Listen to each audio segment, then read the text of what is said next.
G'day folks, ZiggyD here with a bit of a recap of day one of Lake of Kalandra League in Path of Exile. On the whole, it seemed like it was a very smooth launch with relatively no issues, and as you can see while we're waiting for the queue to roll on down, had a bit of fun with the whole mirroring motif of Kalandra. Like an exalt out of your face? I would, but it's not worth anything. I found an exalted orb. It was the first drop I got this league, and it was worth nothing. Thanks, GGG. Thanks. As I didn't get too engaged with last league, and didn't enjoy myself all that much, I decided it was time for a bit of a change of pace in my Path of Exile career.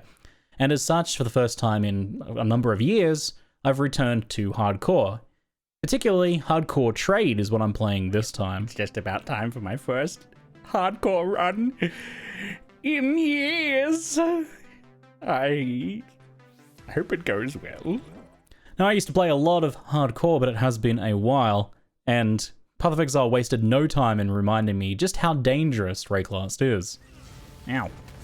Wait, don't be like that! Don't be like that, what the? Calm down. Control S to save game. I don't want to press it. Let's Control S do. I don't trust you. Oh! Oh! Oh, what the hell? What the hell? Of course, those weren't the only close calls during the day, as the mirrored lakes have proven a bit dangerous at times, but a bit more on that later. Is it all gonna drop lacquered garbs? Yeah, there you go. Lacquered garbs. I can't remember what they're called. The Treant Horde became Keepers of the Trove now, for example. That's one other one that got changed. Loot Groots. The Loot Groots. That's what I'm gonna try and remember to call them that from now on. I like that one. The Loot Groots.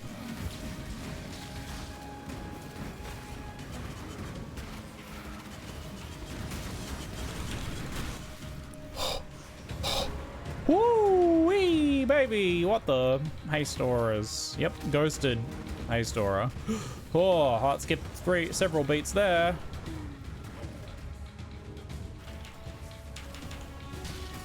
That was a bit close. Oh my lord, unnatural foes.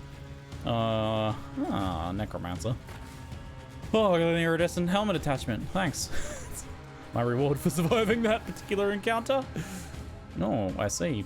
Lots of blacksmiths and armorers that thing gave me. Now for my first build of the league, until I inevitably die and reroll something else, I am playing Pox's Righteous Fire Inquisitor. Pox has played numerous, let's say, Righteous Fire characters and has kind of mastered the niche and has produced a very detailed and exceptionally high quality guide for Righteous Fire. So if it's something you're interested in playing, I do encourage you to check it out. I'll put a link in the description below. Since this was my first time in hardcore in quite a while, I wanted to give my brain as much space and room as possible to focus on the challenge ahead, so I thought I would just follow a very well established and proven build guide, and Pox's Inquisitor is it. Bang. Dang nice. Dang nice. Yeah. Overall, leveling 1 to 45 was very solid and very smooth.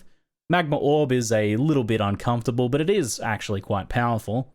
And once you swap to Armageddon Brand, things roll pretty smoothly for quite a while. From that 45 to 55 period, I find that damage started to drop off a bit, and I was really looking forward to that Righteous Fire swap. It was still very doable, but not as cruising as I had been early in the earlier levels. But at level 55, once we finished Cruel Lab and were able to get Righteous Fire running comfortably, I was very impressed with just how comfortable and cozy it is. So from that point onward, it has been relatively smooth sailing, and I've enjoyed it a lot so far.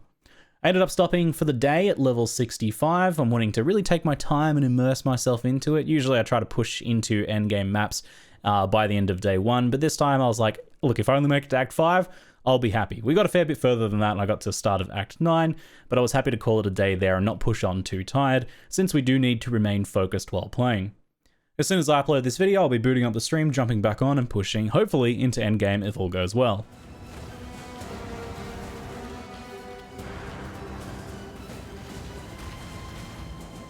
Nice. Now a quick look at my gear reveals nothing too crazy, though I did manage to trade for a very nice starter wand and a Kikazaru. With its new buffs, Kikazaru provides a lot of regen now, and it gives Inquisitor effective curse immunity.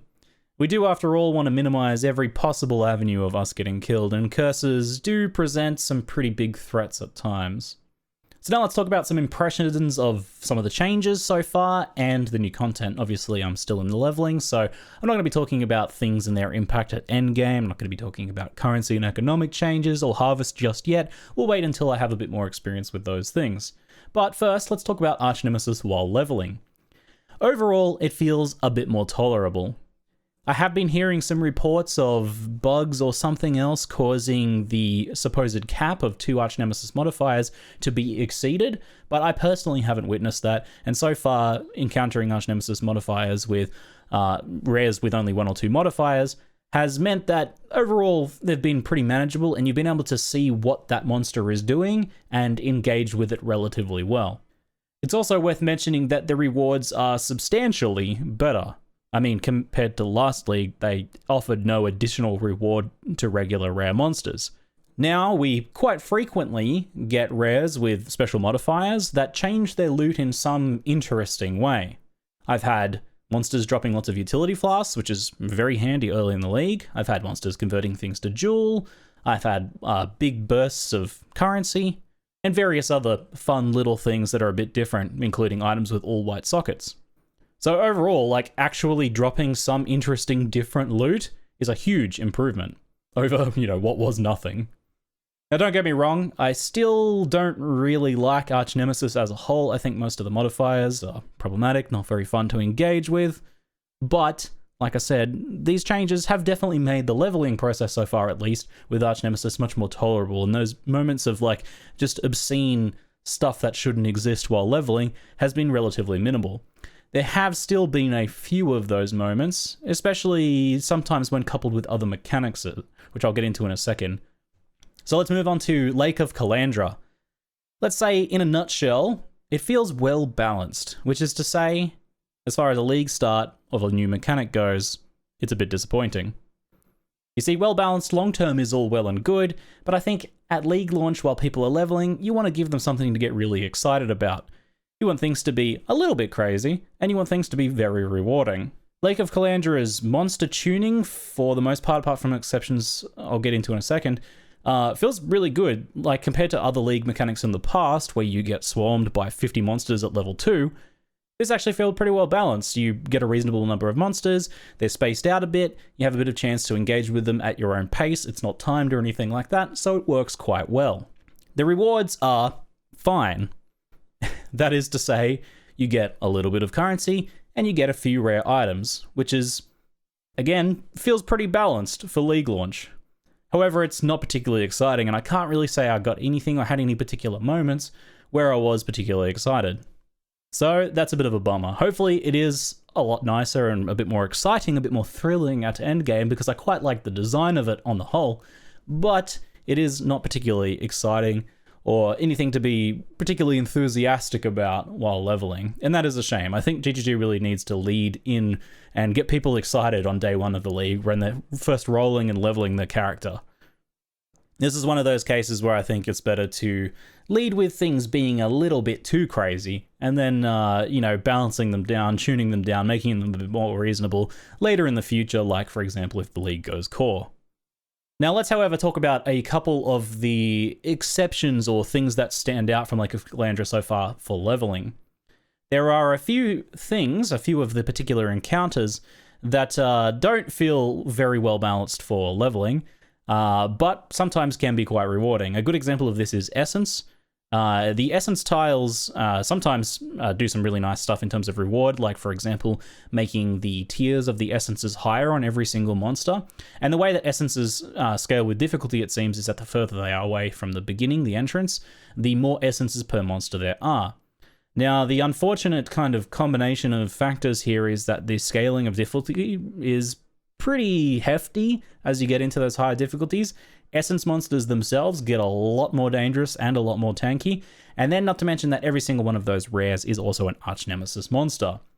This means that essence monsters in these Lake of Kalandra zones, especially at high difficulties, get pretty obscene. I've, as a result, been putting my essences now only at the lower difficulties, just so that you can actually kill them in a reasonable time frame to suit the level of reward.